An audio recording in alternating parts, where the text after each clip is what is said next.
दरवाजे के बीच मध्य में जलाकर रख दीजिए, थोड़ी सी देर जला दीजिए।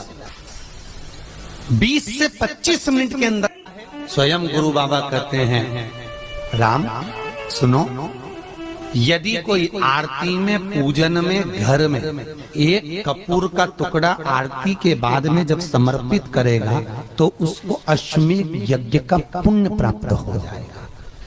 अश्वमेध यज्ञ के पुण्य को पाने के लिए कपूर का टुकड़ा आज भी आरती में जलाया जाएगा, आज भी। एक कपूर का टुकड़ा सूखा का, इसीलिए हमारे यहाँ शास्त्र कहता है महाराज, जब आपको घर में अगर ऐसा लगने लगे कि 15 दिन से बहुत बेचैनी है, बहुत दुख तकलीफ लग रही है, कोई ना कोई बीमार पड़ रहा है, कुछ ना कुछ तकलीफें लग रही है, तो एक पीपल का पत्ता ले लो, उसके ऊपर एक कपूर का टुकड़ा ले लो, सारे घर में घुमाकर उसको दरवाजे के बीच मध्य में जलाकर रख दीजिए, थोड़ी सी देर जला दीजिए।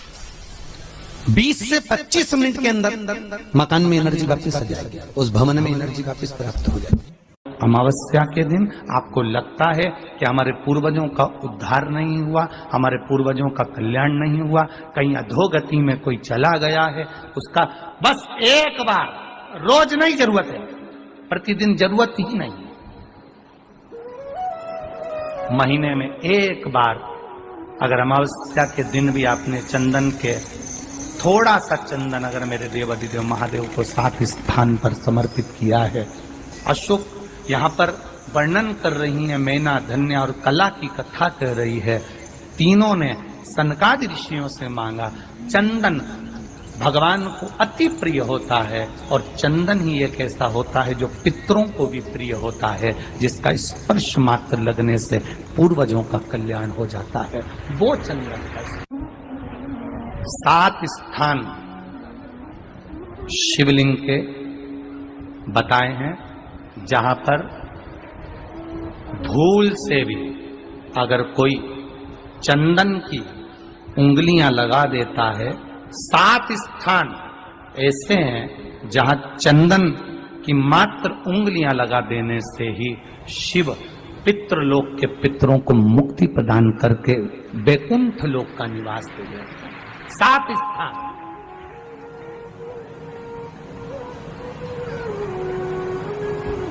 और वो 7 स्थान जो चंदन के बताए गए हैं, पहला भगवान देवाधिदेव महादेव के शिवलिंग पर चंदन का लेपन, समझ लेना जरा बहुत अच्छे से।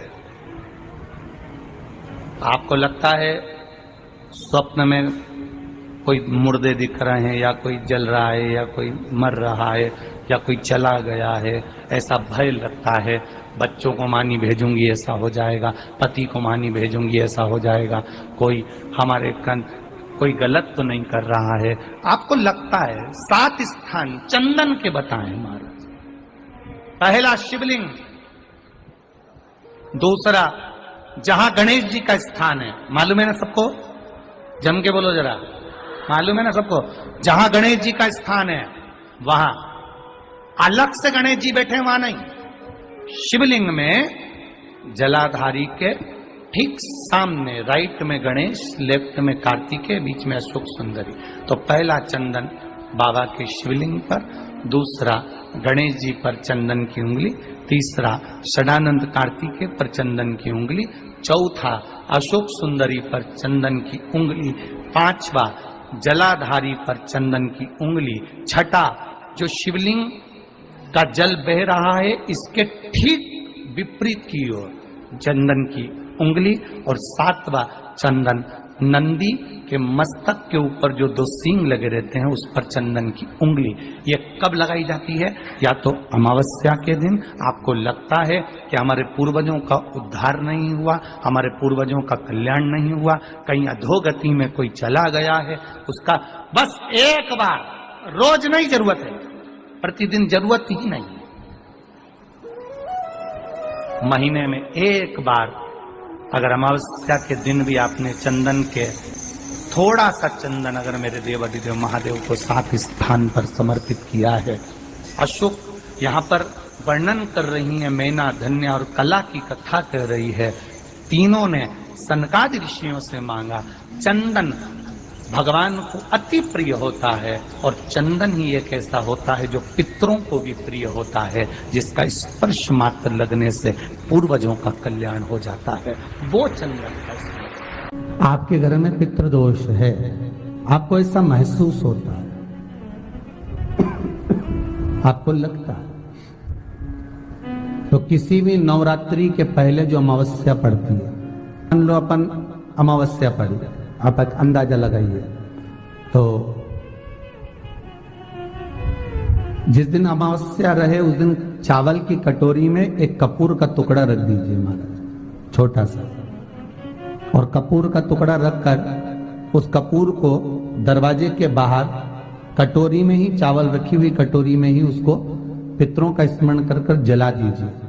और जलाने के बाद उस चावल को कहीं भी किसी भी वृक्ष की छांव में पक्षियों के लिए डाल दीजिए। शिव महापुराण की कथा कहती है, अगर मान लो पितृ आपको कष्ट दे रहे हैं, पितृ आपको तकलीफ दे रहे हैं, कोई काम नहीं होने दे रहे हैं, या कहीं आपको ऐसा लगता है कि पितरों का दोष है, तो वो पितृ दोष देवी, अब ये जो आप करेंगे ये कब कर रहे हैं? अमावस्या के दिन आप उसको रख रहे हैं, अमावस्या के दिन उसको रखकर रात भर अपने रखा कपूर के साथ में, सुबह एकम पड़ गई, नवरात्रि लग गई, उसी दिन उसको जलाकर आपने पटक दिया।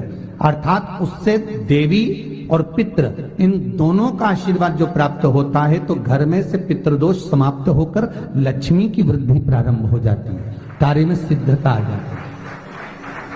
मान लो अगर पितृदोष है तो करो, नहीं है बड़े अलमस्ती से रहो, तो ये पितृदोष का स्मरण। तो यहाँ शास्त्र कह रहा है कि पितरों का जो लोक होता है, पितर जो लोक होता है, उस पितृ लोक में 64 योगिनियां प्रवेश नहीं करती। शिव महापुराण कर रही है, शंकर की कथा कर रही है। एक छोटा सा उपाय अवश्य करिए।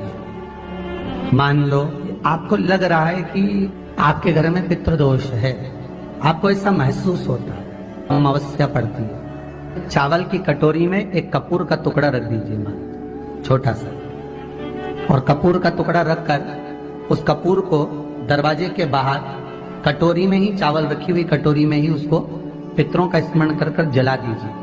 और जलाने के बाद उस चावल को कहीं भी किसी भी वृक्ष की छांव में पक्षियों के लिए डाल दीजिए। शिव महापुराण की कथा कहती है, अगर मान लो पितृ आपको कष्ट दे रहे हैं, पितृ आपको तकलीफ दे रहे हैं, कोई काम नहीं होने दे रहे हैं, या कहीं आपको ऐसा लगता है कि पितरों का दोष है, तो वो पितृ दोष देवी, अब ये जो आप करेंगे ये कब कर रहे हैं? अमावस्या के दिन आप उसको रख रहे हैं, अमावस्या के दिन उसको रखकर रात भर आपने रखा कपूर के साथ में, सुबह एकम पड़ गई, उसी दिन उसको जलाकर आपने पटक दिया।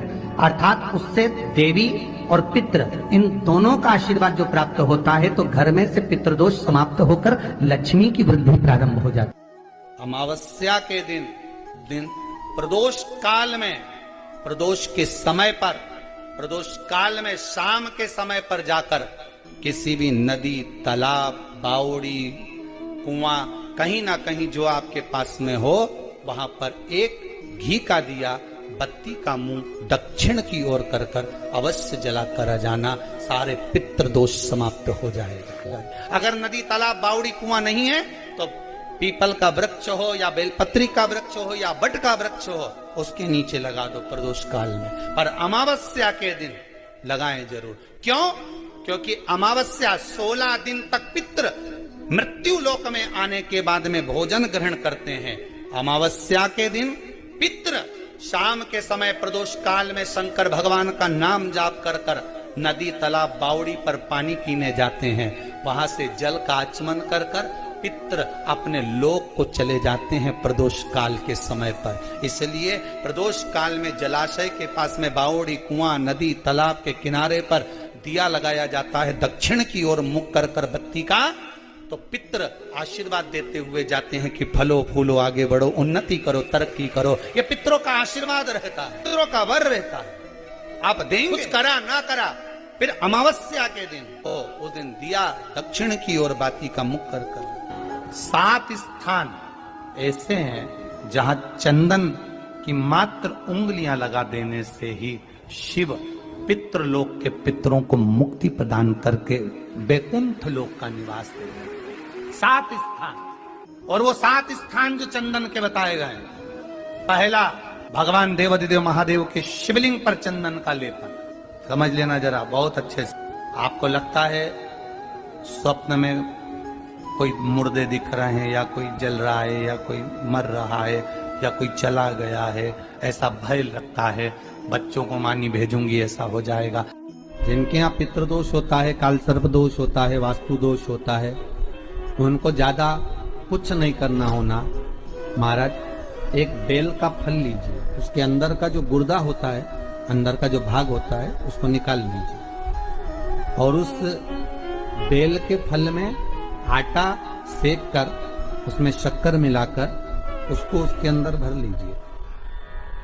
अमावस्या के दिन सुबह 10 बजे से पहले उसको अपने घर में घुमाने के बाद में जिसको काल सर्प दोष बताया है, पितृदोष बताया है, या वास्तु दोष का स्मरण बताया है, घर में सब दूर घुमाकर अपने परिवार का हाथ का स्पर्श कराकर पीपल के पेड़ के नीचे का खड्डा खोदकर उस बेलपत्र के उस फल को दाब दीजिए। महाराज, केवल एक अमावस्या करना रहता है, पितरों के दोष से मुक्ति मिलती है और हमारे घर के कार्य सफल होना प्रारंभ हो जाता है। पति को मानी भेजूंगी ऐसा हो जाएगा। कोई हमारे कोई गलत तो नहीं कर रहा है। आपको लगता है 7 स्थान चंदन के बताएं। बाबा के शिवलिंग पर, दूसरा गणेश जी पर चंदन की उंगली, तीसरा षडानंद कार्तिकेय पर चंदन की उंगली, चौथा अशोक सुंदरी पर चंदन की उंगली, 5वां जलाधारी पर चंदन की उंगली, 6ठा जो शिवलिंग का जल बह रहा है इसके ठीक विपरीत की ओर चंदन की उंगली, और 7वां चंदन नंदी के मस्तक के ऊपर जो 2 सींग लगे रहते हैं उस पर चंदन की उंगली। ये कब लगाई जाती है? या तो अमावस्या के दिन। आपको लगता है कि हमारे पूर्वजों का उद्धार नहीं हुआ, हमारे पूर्वजों का कल्याण नहीं हुआ, कहीं अधोगति में कोई चला गया है, उसका बस एक बार, रोज नहीं जरूरत है, 4 दिन दुकान अच्छी चले, बाकी के समय देखना पड़े, समझ लेना पितृदोष। घर में बच्चे चिड़चिड़े हो जाए, गलत संगति में डूब जाए, समझ लो चिड़चिड़ हो रहे हैं, पितृदोष। घर के बच्चे माता पिता का आदर ना करें, सम्मान ना करें, तेज आवाज में बात करें, समझ लो पितृदोष। पितृदोष मालूम पड़े। और इतने से भी अगर आप नहीं समझ सकते, परिवार का कोई एक व्यक्ति जब जब भोजन करने बैठे तब तब उसकी थाली में बाल आए, भले वो होटल में खाए तो भी बाल आ जाए, वो कहीं खाना खा रहा है तो बाल आ जाए। 8-15 दिन में, 4 दिन में, 3 दिन में, 2 दिन में, 6 दिन में आपकी थाली के भोजन में अगर बाल निकल रहा है, केश निकल रहा है, समझ लेना कि पितृ आपसे कुछ मांग रहे हैं, पितृ आपसे कुछ चाहते हैं। महाराज, एक बेल का फल लीजिए। क्या लेना है? बेल का फल, बेलपत्री का जो फल होता है उसको ले लो, उसके अंदर का जो गुर्दा होता है, अंदर का जो भाग होता है, उसको निकाल लीजिए, और उस बेल के फल में आटा सेक कर उसमें शक्कर मिलाकर उसको के अंदर भर लीजिए। अमावस्या के दिन सुबह 10 बजे से पहले उस बेल फल में जिसमें तुमने पंजेरी भरी है, आटा सेक कर भरा है शक्कर के साथ में, उसको अपने घर में घुमाने के बाद में जिसको काल सर्प दोष बताया है, पितृदोष बताया है, या वास्तु दोष का स्मरण बताया है, घर में सब दूर घुमाकर अपने परिवार का हाथ का स्पर्श कराकर पीपल के पेड़ के नीचे का खड्डा खोदकर उस बेलपत्र के उस फल को दाब दीजिए। महाराज, केवल एक अमावस्या करना रहता है, पितरों के दोष से मुक्ति मिलती है और हमारे घर के कार्य सफल होना प्रारंभ हो जाते हैं। कार्य की सफलता होती है, कार्य में सफलता प्राप्त होने लगती है।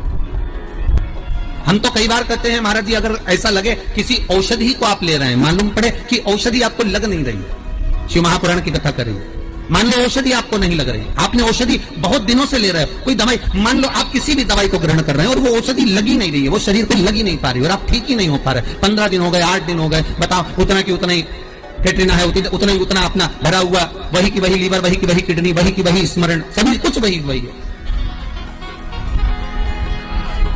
उतने की उतना ही। बीपी भी ऊंचा नीचा चल रहा है पर लेवल में नहीं आ रहा, शुगर भी लेवल में नहीं आ रही, तो प्रयास करा करो महाराज, बेलपत्री के फल का जो गुर्दा है, अंदर का जो भाग है फल का, उसको पानी में गला लीजिए और प्रदोष कम से कम प्रदोष नहीं हो और बीमारी जरा दवाई लगी नहीं रही हो तो बिना प्रदोष के भी कर सकते हो। उसको पानी में गलाइए आधा घंटा पानी में। जैसे आपको सुबह मंदिर जाना है 10 बजे, तो सुबह स्नान कर कम से कम 6:30-7 बजे उसको पानी में गला दीजिए और उस बेले के फल का गुर्दा सा गला हुआ पानी शिव जी को ले जाकर समर्पित कर दीजिए महाराज। उस पानी में से थोड़ा सा 1 चम्मच पानी शिव जी पे चढ़ा हुआ लेकर आ जाइए। उस पानी को जो बीमार व्यक्ति है उसको औषधि देने से पहले मात्र आधी चम्मच से भी आधा चम्मच उसको दे दीजिए। भगवान शंकर का श्री शिवाय नमस्तुभ्यम का जाप कर उस पानी को देने के बाद अगर आप औषधि देंगे तो ये पक्का है कि औषधि अपना कार्य करना प्रारंभ कर देगी और वो स्वस्थ होना प्रारंभ होगा। वो स्वस्थ हो। औषधि